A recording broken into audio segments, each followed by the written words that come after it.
Hello. हाय दोस्त, कैसे हैं? इससे पहले जस्ट 2 से 3 दिन पहले मैं एक वीडियो डाला था।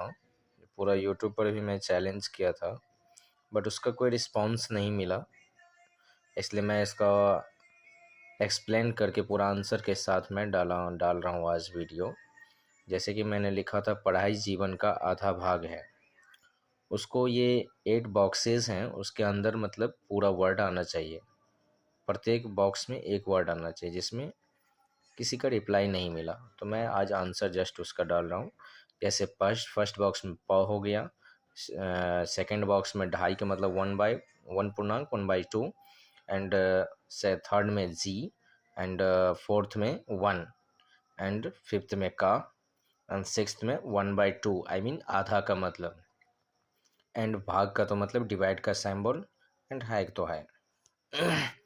जस्ट ये मैथ का एक सिंपल सा ट्रिक है।